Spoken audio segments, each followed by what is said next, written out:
Spock. Spock here. I'm on deck 5, near my quarters. I've been attacked by an Andorian. Security. Security team. Captain. Captain. Captain.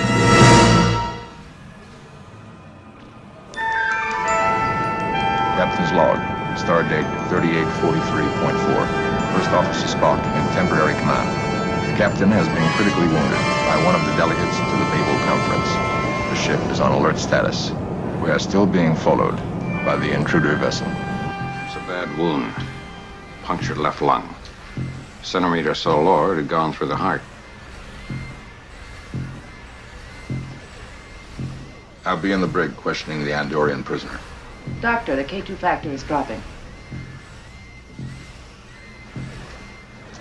Spock.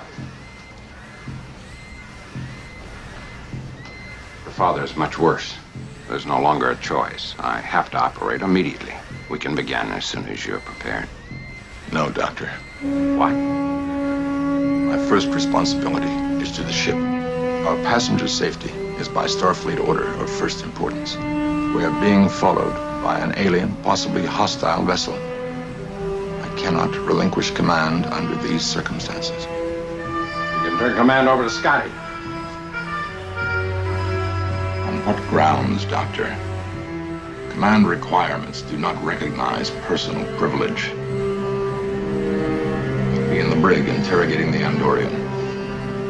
He's Telef, a minor member of my staff. I know nothing of him except that he has served adequately. He has been subjected to questioning under verifier scan and truth drug. He reveals nothing. I suggest his mind has been so conditioned as part of a preconceived plan. My people are a violent race, but we had no quarrel with Captain Kirk. Apparently, Thelev did. You suggest a plot. How could it profit us to harm the captain? I do not know. There is no logic in Thelev's attack upon the captain. There is no logic in Gav's murder. Perhaps you should forget logic and devote yourself to motivations of passion or gain. Those are reasons for murder.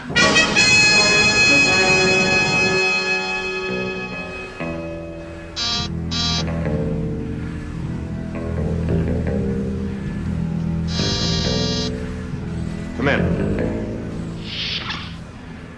Spock, you must turn command over to somebody else. Mother, when I was commissioned, I took an oath to carry out responsibilities which were clearly and exactly specified. Any competent officer can command this ship. Only you can give your father the blood transfusions that he needs to live. Any competent officer can command this ship under normal circumstances. The circumstances are not normal. We are carrying over 100 valuable Federation passengers. We're being pursued by an alien ship. We're subject to possible attack. There has been murder and attempted murder on board. I cannot dismiss my duties. Duty?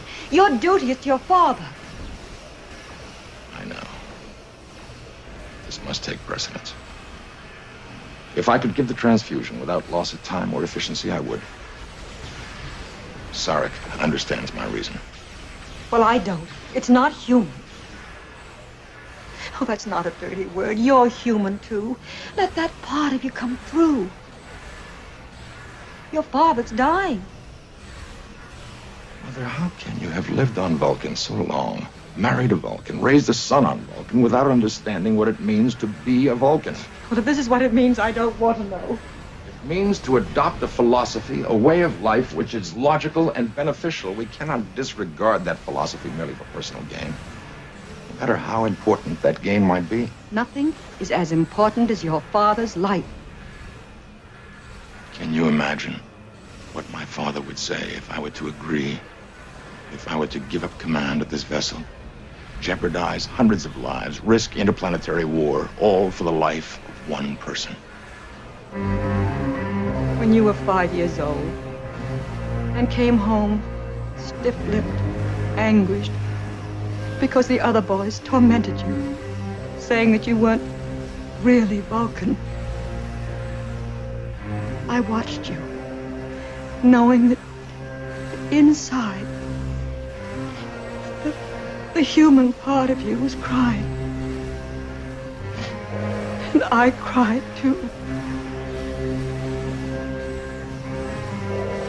There must be some part of me in you. Some part that I still can reach.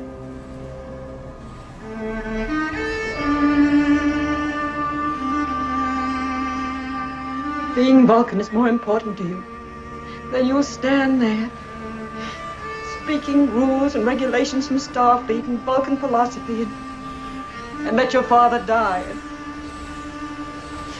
And I'll hate you for the rest of my life.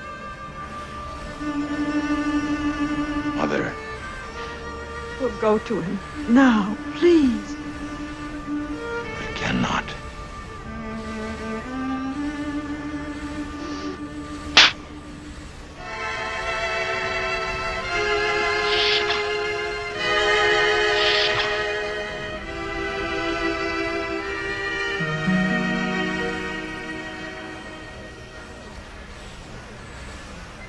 Dr. McCoy.